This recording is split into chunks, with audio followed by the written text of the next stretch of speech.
Messier, and welcome to another great episode of Short Film Showcase, where we feature the very best short films from the New England region and across the world.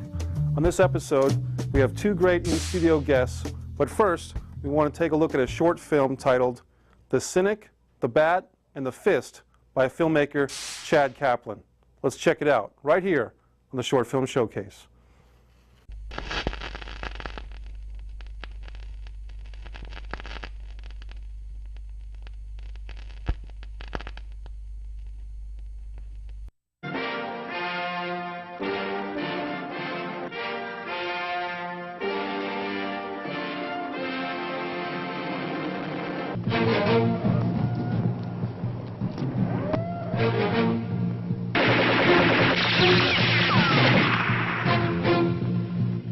I'm bad-tempered, all right. With certain types of criminals, I lose my self-control.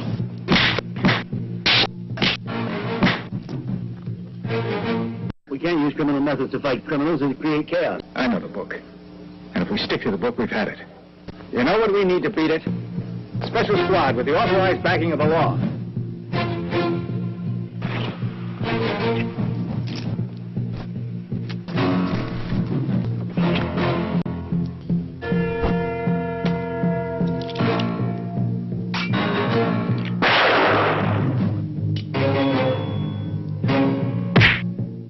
I don't have anyone. That's why I'm not afraid to get into a shooting match.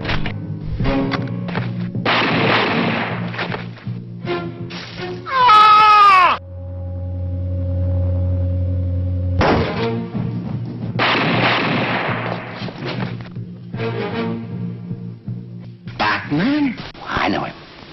He picks a fight, and when somebody draws it, he shoots him. Then the law calls it self-defense. No, I'm no fool. He's too fast for me. But you're the man he's here to get. I've been waiting a long time for an amusing day like this. We'll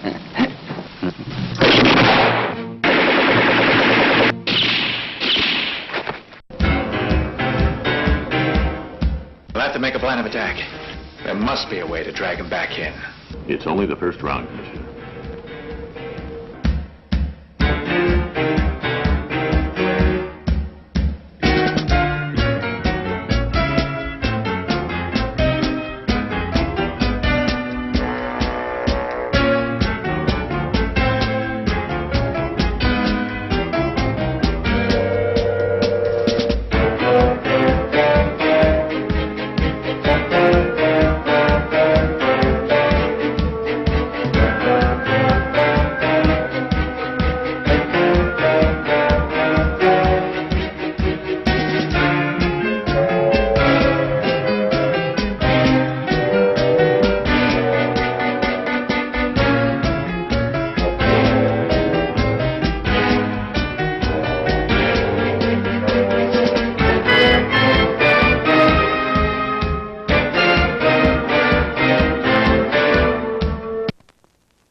Go for it! I like that old time rock and roll, the kind of music that soothes the soul. It reminds me of the days of old. I like that old time rock and roll. Don't even take me to a disco. You won't get me out on the floor. 'Cause I like that old time rock and roll. I like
How's it going?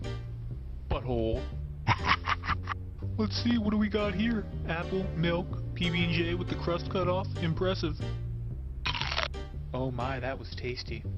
But I'm still hungry, Evan. That's all I got. That's bull crap. I know you have some Halloween candy in your pockets. No, I don't.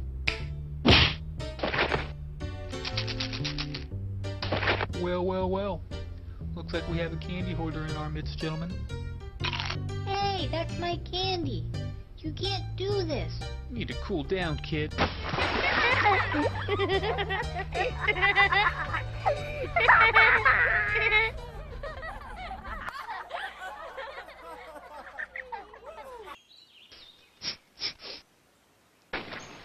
What's the matter, little guy? Bullies got you down? I'm sorry. No one should have to live in fear. But they're bigger than me. I can't do anything. Never underestimate the power of faith, young man. Let me show you a little secret. Take a look inside.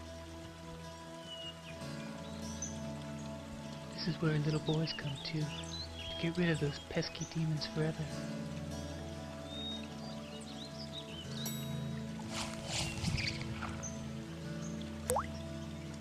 Now just close those delicate brown eyes of yours and make a wish. It can be whatever you want. You just wait and see, young man. You just have faith. I'll pick you up at 5, Vince. I hope you do well at football practice. Of course I will, Mom. I dominate. And I want a nice porterhouse waiting for me when I get home.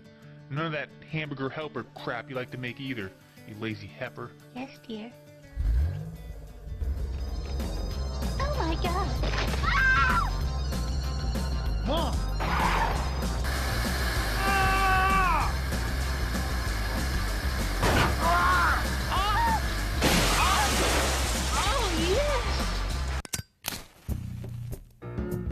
Come on, Steven, let me hit that roach one more time. Here, I got class, yo. I'll see you in the quad, homie.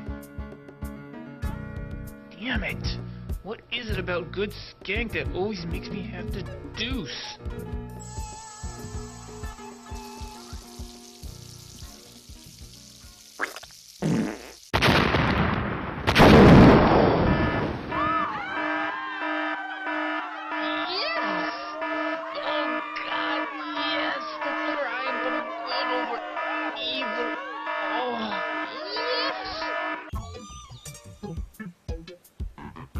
Hey, idiot, my friends are dead. What's going on?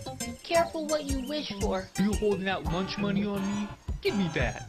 I'm warning you. This quarter is blessed. Whatever, tape face. You'll be sorry. Yes! Oh, God, yes! My wishes came true. And that coin contains many more. Oh, Evan, don't you see? Don't you see what glorious justice your faith brings your victims? I want more people to suffer. More bullies, evil parents, bad teachers, priests. I hate them all. Evan, you have the coin. Spread the wealth. No, you don't swing it like that. You want to grow up to be a goddamn fairy? Your sister can swing a bat better than you pussy. Here, I want you to have this. Why, thank you. You know, you should give my son a few lessons on how to be a man.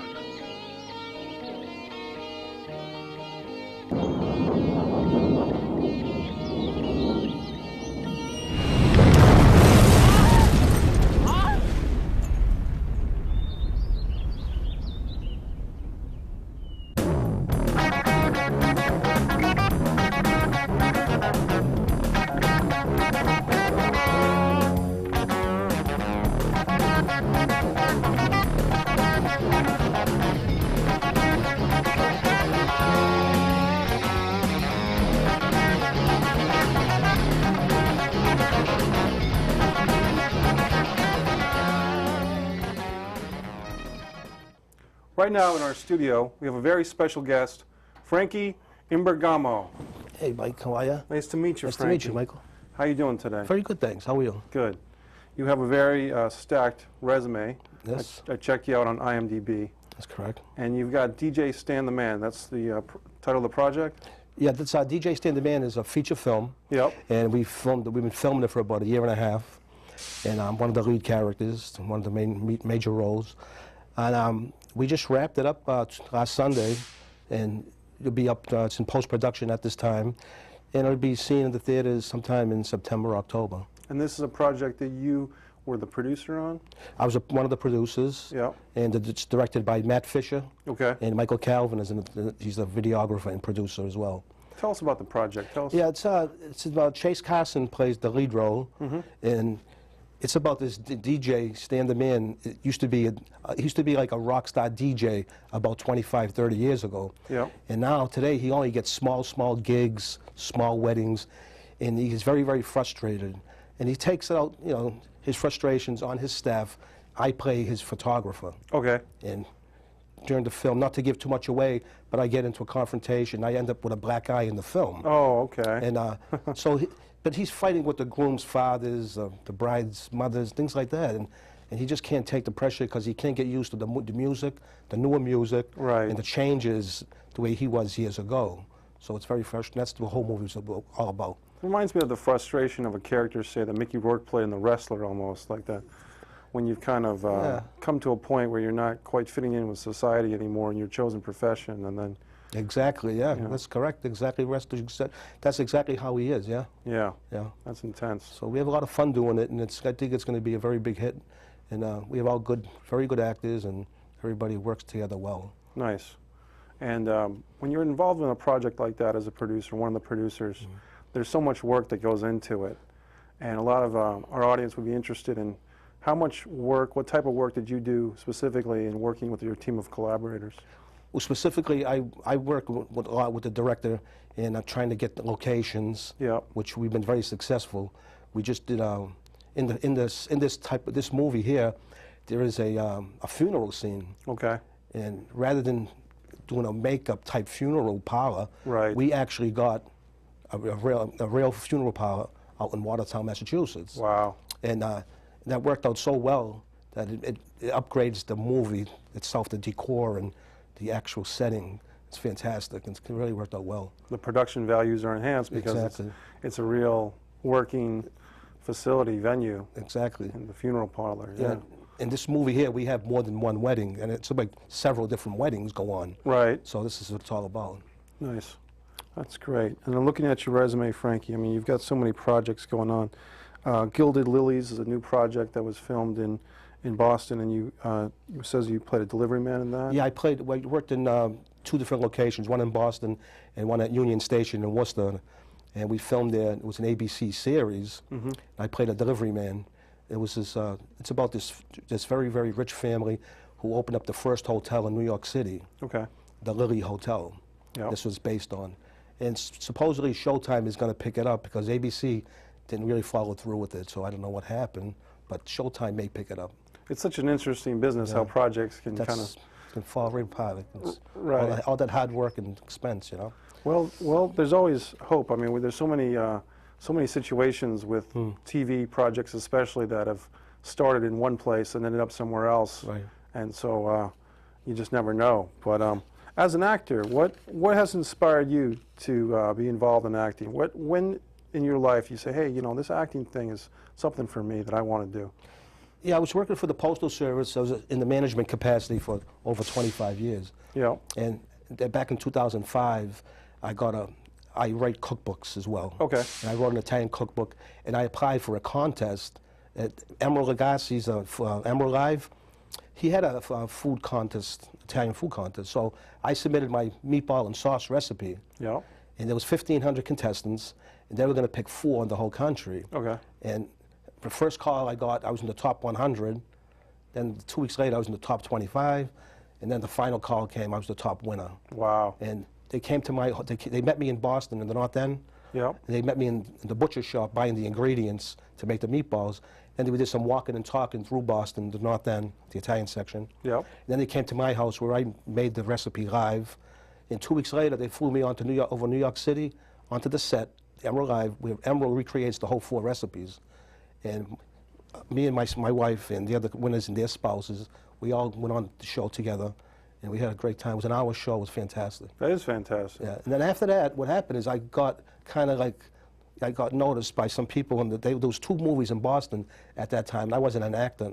I never did a movie before, Right. 2005. The movie was called Stiffs. Okay. So I got a call from Boston Cast, and they wanted me to be in that movie. It was a local movie, and I did.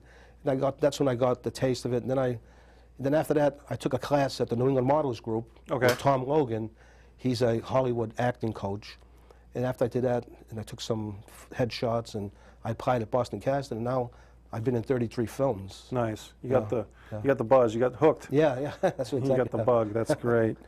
What when you're thinking about your own career, Frankie, what are some things that you'd like to do next? I mean, the Emerald experience is awesome. Yeah. I mean, that must have been so much fun. That was a highlight of my life. Yeah, and then just to be appreciated for your cooking talents. And let's talk about your cooking first for a moment. Yeah. What type of emotion, love goes into food? Because I love food, as you can tell. Yeah, see, growing up in an Italian family, and I lived in a little Italy, north end of Boston. Yeah. I used to watch my mother and grandmother prepare like the Sunday gravy. Some people call it gravy, some call it sauce. But the Sunday gravy was always a thing like where they put meatballs and sausage things into the red sauce, and mixing meatballs and browning them, put them in the sauce and all that. And so it's like a little passion you get, and I had a passion for cooking. And growing up, in, like I say, in the local community, we used to go to a lot of social clubs where the guys would cook, and all my friends had restaurants in that area. So with the family and all that, you really didn't need a culinary school, because it was like being in a culinary school, that type, You just learned. And I just learned just like that, and one thing led to another. I wrote a cookbook, and it's in Barnes & Noble and all that, and What's your cookbook called? It's called The Good Life. Nice. Favorite Italian Recipes by Frankie Imbergamo. That's great, Frankie. It's a good book. It's great.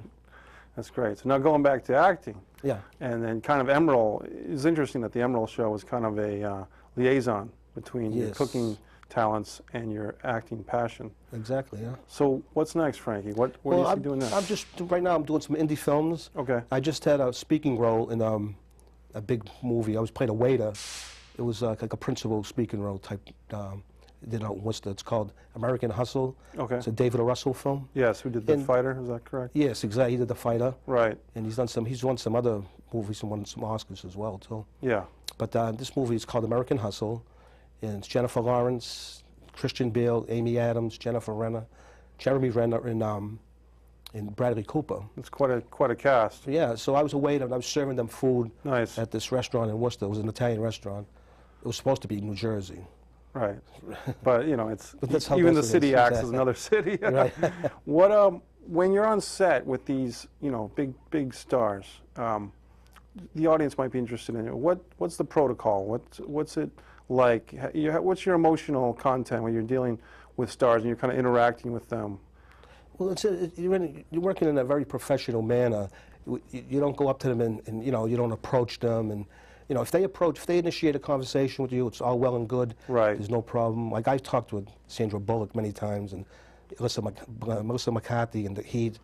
But I worked with Sandra Bullock in The Proposal as well. Right. And if they come up to you and they talk, sometimes they talk about, they know my cookbook, some of them, we talk about food. Nice. And it's a regular conversation, casual conversation, which is no pressure. And I enjoy it, I enjoy being in that type of atmosphere, and it's a lot of fun. That's great. Yeah. Who are some actors that if you were given a chance, if you had like a wish list of a few actors, actresses that you could work with in any capacity, who would name some of those names be? Robert De Niro. Oh, yeah. He's for Al Pacino. Yeah. Harvey Keitel he's a good actor. Oh, yeah, he's great. Yeah. And the females is like Meryl Streep, Sandra Bullock. Yeah. Which I worked already with. Jennifer Lawrence I worked with recently. There's so many. A lot of them. Adam Sandler, I've worked in 4 of his movies. He's a character. Yeah, I got to be on one of his sets, and they were just having so much fun. Yeah. He's a good basketball player, actually. We played basketball on the break. Oh, at really? the YMCA, and grown-ups won, yeah. Nice. Did you take him to the hoop? Well, a few times, yeah. he took a couple of jump shots on me, but he made them. He's a good shooter. Yeah, that's great. That's great.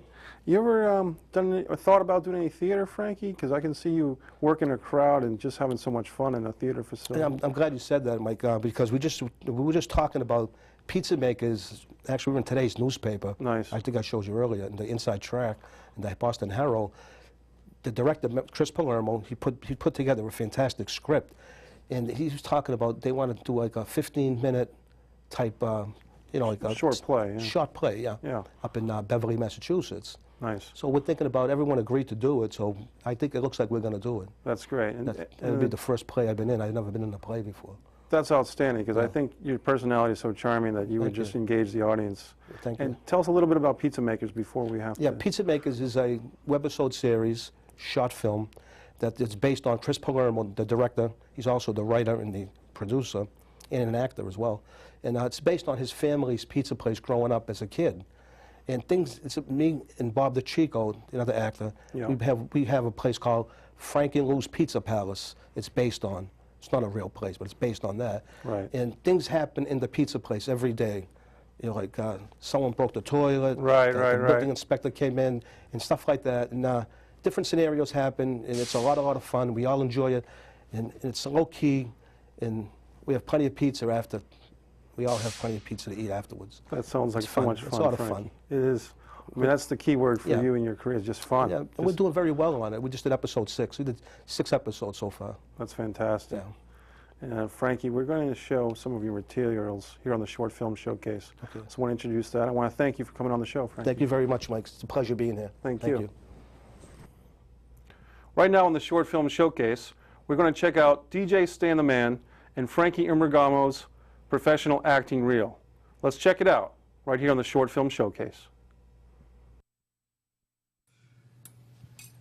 You don't have to hit me. And you don't have to be a but you are constantly. I'm just telling you. You don't have to hit me. You f***ed up my face. It's just a black eye. I looked in the mirror. You f***ed my face. People are gonna notice. Tell them you walked into something. Who am I, Tina Turner? Tina Turner?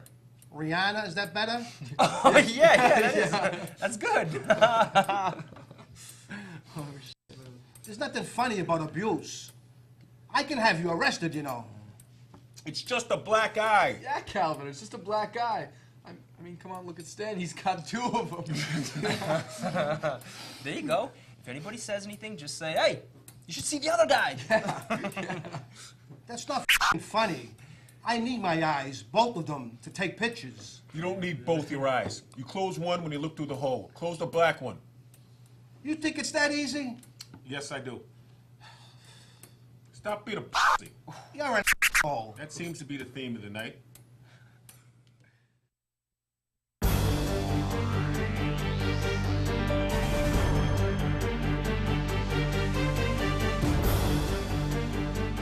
Jesus Christ, Lou. This guy comes in here every friggin' day and gets into my meatballs. How come he never pays? Who is he?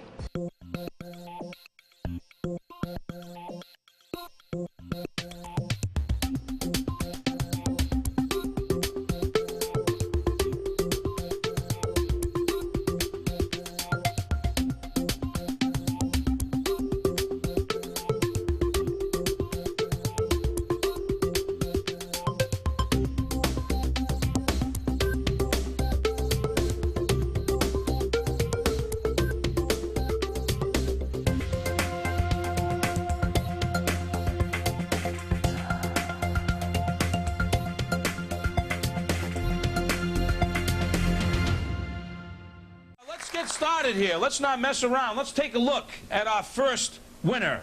Look at your monitors, folks.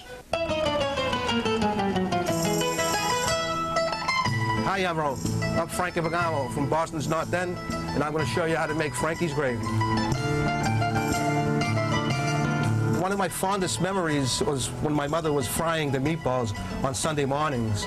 The aroma from the meat that we buy here at Frank's. Morning, Frank. How are you? Morning, good morning. How are you? Why, I gotta make a gravy today. I just need 2 pounds of hamburger, all beef. The Italians that live in the South Shore call it sauce. Now you ready for the sauce? Most of the Italian people that live in the Boston, North End, call it gravy. It's a new kind of Yankees-Red Sox rivalry. Oh, yeah? Yeah! Yankees-Red Sox scratch games from the Connecticut Lottery.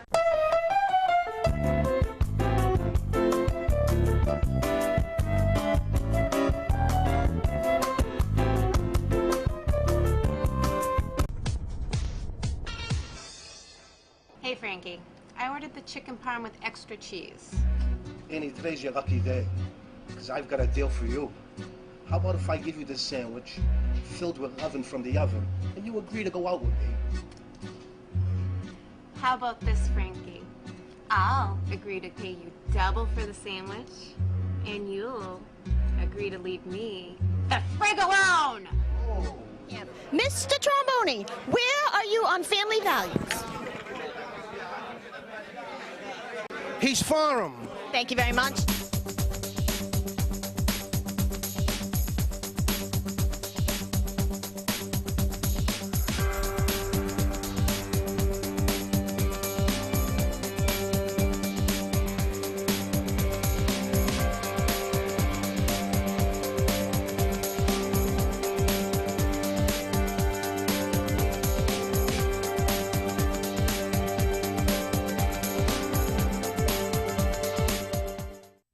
We're open for business.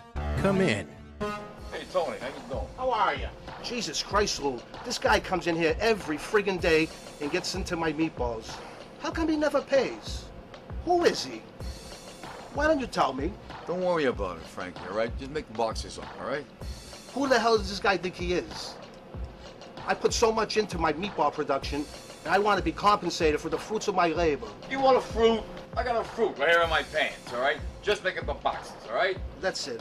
Hey, what are you doing? Oh, where you I'm going? making this greaseball pay for my meatballs. That's what I'm doing. This greaseball happens to be a friggin' hitman you still now. Don't you understand? He looks after the store. Comes in there anytime he wants to take your precious meatballs. Now, you want to tell him he can't have your meatballs anymore? Go right ahead, pal. How many boxes do you need me to make up?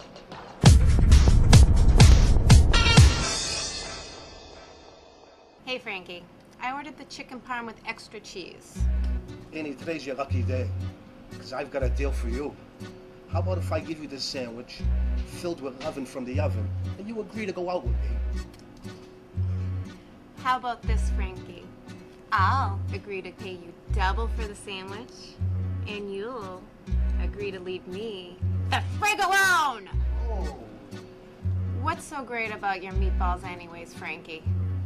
Well, it's all in the ingredients.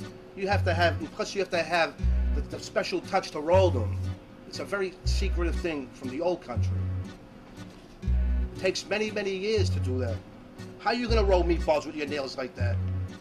Stick with the salon, you're better off. Frankie, look at me. I'm way out of your league.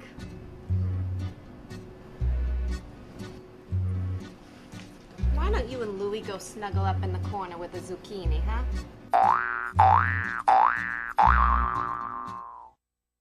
Can I help you? I want a large Italian with extra oil. Last time I came in here and I asked for extra oil, I didn't get it. This time I want extra oil. You got it, lady. That's a large Italian with extra oil. And make sure the bread's not too soggy. That was extra oil. Lady, I'll give you so much oil, they'll have to call the EPA to clean up your bathroom after that stuff runs through you. Glad she don't ask for the tuna. Who ever buys that shit? It's been sitting around here way too long. Yo, Frankie! Throw out that tuna in the fridge, will you? Stop chopping up some pickles because we're low. Well, we're out of pickles. We only have the juice. All right. Just use some of that on the subs until we get more stock in, that's all.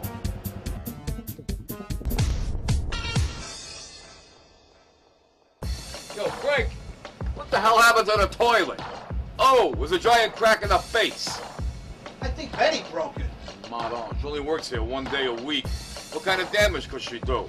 Lou, have you seen her? She's like 350 pounds. When she sits on that thing, she's probably blasting out more G-force than the space shuttle on takeoff. I thought she was eating the profits. Well, what the hell are we gonna do now, huh? I got the Board of Health Inspector coming in very soon. Kind of our only toilet collapse if somebody sits on it. Look at this. Freaking kids, they like to screw around with the salt and pepper shakers, you know? They like to unscrew the tops of them. Don't worry about it, lady. I'll Get you another sandwich, all right? Extra oil! One more demand from that broad, and I'm gonna shove a salami up her ass. Frankie, what on earth are you doing now? Lou, I'm updating our social media sites. I'm on Facebooky.com now. But right now, what's the urgency? I'm trying to get the word out to the people that our toilet is busted and they should unload before they come here. Can I help you? Yes. Are you the proprietor of this establishment? I'm here to inspect your toilet. I said, can I help you? Yeah? I'll have a tuna sub with pickles.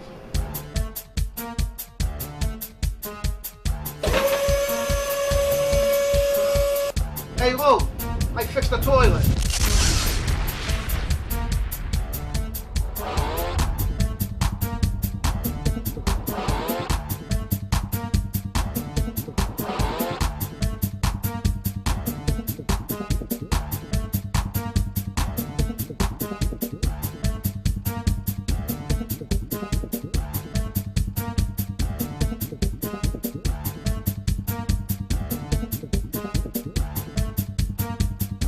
Hey, look at these cute kids coming in, huh? Hi, can I help you? Yeah, my dad wants to know if you guys are even U.S. citizens. Yeah, show us your green cards. Right now on the short film showcase, we have a very special guest, Cialella. Al, welcome to the show. You know, Mike, I thank you for being here. Thank you. No, thank you for having me, I mean. Oh, I'm glad to have you. It's easy to be had. Did I pronounce your name correctly? Cialella, it's just fine. Okay. I've been saying it that way for years. I was asking about Al. Did I say Al? Yes. Yes, you're good. You should do this for a living. How much are they paying you? You're worth more. Al, you just, you're a house of energy. And tell us about yourself. Tell us about your career. Which one? Your career as an actor. Oh, it's been fun. And I really, I enjoy people. Yes. I know this is hard for you to believe, I enjoy making people laugh. Right. Because it gives me, you know, warm feeling inside. Yes. Sometimes I wonder if that's the food or, but I enjoy, actually I didn't want to do this all my life. Right. Only about 4 years ago. What instigated the metamorphosis of your career? I heard an ad on the radio that they were doing an open call for this one company that came from down south. We're going to give classes and do headshots and everything. If you think you have any talent, it was at the convention center in Boston. And I said to my wife, I says, you know, I've always been wondering if, you know, I got anything. So, want to come with me? She said, yeah. So when I finally got my chance, there were singers, dancers. Granted, most everybody there was younger than I. I sound like George Burns, don't I? And so I just did a little something for it. You want me to? Yeah, go ahead. I mean, you've watched Sesame Street at least once in your life. Yes, a few times. Oh, yeah. Yes. You know, Grover teach you ABCs, near and far, up and down, round and round, up and down, over, under. Oh, let me love cookie. Oh, 1, 2, 3, I love the. Oh, hi, Bert. How you doing? Yeah, all right, Ernie. Oh, I love trash and the ragged or rotten or rusty. Oh, Ernie, can we get married? Now, must we got to the news. I did that for one, and she was laughing like crazy, and then, oh, Elizabeth, this is the big one. I'm coming to join you, honey. Watch it, dummy. You know, you're ugly. Esther, you're so ugly, you ought to stick your face in some dough and make some gorilla cookies. There's guys laughing and falling on the floor. Oh, you're good. And they wanted me, but I didn't have $5,000 to give them. Oh, it was one of those. One of those deals. But it got me thinking, and I actually did radio for 13 years. Oh, okay. I hosted my own live call-in men's Christian radio talk program in the greater Boston area for 13 years. What was that about? That's great. Well, it's a Christian-based radio program where I have a heart for men. Okay. I want men to be better than women think we are. Got it, yeah. As husbands, fathers, sons. And so we would have many different topics every time. And I would ask guys, why do you bother listening? It was live call-in. Right. So it was really fun, and you never know what you're going to get, and we never got a bad call. Never in 13 years. Nice. And I'd ask guys, why you bother listening? Because it lets me know I'm not alone. Wow. That's something to think about. Yes. Women talk more with each other and, you know, get more feely, touchy. We don't do that. Our dads taught us don't talk about, you know, big boys don't cry. Right, sports and news. Yeah, hey, how about them Sox? Yeah, right. Don't tell me about your wife and your kids, and do you really enjoy your job? You know, not too many guys. But we usually do identify ourselves with our job, what we do for work. Right. What do you do? And that's about it. So that was wonderful. I really appreciated that. And also, at the same time, we did 2 years on cable TV, and that was a recorded show. But I really did enjoy it, and I really do enjoy people. And if I can give something right. To someone to ease the pain that I had to go through in life, be glad to do that. So you and I can talk later, get on the couch if you want to, Mike. Well, I look forward to that. I could Good probably for you. use it. No, I mean you on the couch. Yeah, I know. I could probably use that. So, Al, you just the way you speak of people, the way you want to engage with people, and have, as you said, men open up their hearts a little bit, because it is tough being a male in society, which we're so regimented and told to be a good little soldier and so forth and so on. Yeah. But in the comedy that you do, the way you make people laugh is just incredible, and that's great. What attracts you to entertainment? I know we kind of went in there a little bit, but what is it? Just the making people laugh? Is it the education that you give people as to how comedy works and creativity? Maybe all of it. Just dealing with people on whoever I'm talking to, and I expect people to do the same with me. Right. You know, we don't judge, but let's talk to one another. And so, yes, allowing people to laugh. But believe it or not, I do have some serious sides of my life. And of course, one film I did, Familia Lota, where I was the quote star as a mob boss, Uncle Gino. That was so much fun. And then I got to actually, with my granddaughter, we both whacked a couple of the mob bosses. That was fun. Did that tap into that dark side? We all have, like Billy Joel said. What are you saying, pal? I don't have a dark side. Don't talk to me like that. You looking at me? Yeah, that's a fun, and that's where the play, that's where the acting comes in, that you get to be somebody you're really not. Right. In front of people. To transform into that character. And then played other roles of professor and psychologist and A doctor in Killing Khan? Yeah, I have my own lab coat. Nice, nice. So JR thought that was kind of funny. It was an actual, like, scientist doctor. Nice. Where I had the special makings of this bomb that I made. That the trailer's out. You can check that out. Killing Khan, K-A-H-N, and hopefully it'll be a movie sometime in the near future. What's your favorite project that you worked on so far, or your favorite role in a project, or both? You know, the very first film I did, and I wasn't going to go to many years of acting school, I found out about college films. Okay. So the first film I did was for Emerson College. And as he's describing it to me, it's an older man, retired, that loves photography, and he's going blind. Yep. And for me, I am a photographer, a videographer, and that would be disastrous. Right. And so it would only wound up being, I think, about 7 minutes, the film. And I only spoke toward the end of the film. There weren't many lines. And it was just showing emotion and hurt and pain. I fondly look at that first one I did as being really special to me. Nice. And of course, I do like playing a mob boss, and I guess other roles. I was in one play in my whole life. What was that experience? And that's only because my daughter at the time wanted to be an actress. So I had to take her up to North Shore Community Theater, North Shore Community Players in Danvers. And it was Lil Abner. Okay. And they sucked me into playing Mayor Daniel D. Dogmeat, memorizing lines, dancing, singing. And at the time, I'm a licensed union electrician. Yep. Retired recently. And I'd be in the big buildings in Boston. I'd walk in. My partner would look at me and say, "You had rehearsal last night, didn't you?" I got to carry you again today, don't I? Yeah. I mean, 3 months of, all the rehearsal, doing the 5 live shows. Wow. Was awesome. Yeah. And I really appreciate the interaction with the audience. But a lot of work. Yes. And I'd rather do film, TV, commercials.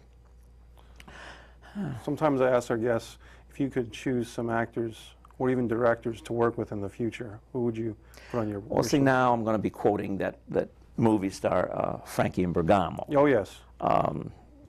Robert De Niro. Yep. And Al Pacino. Yep.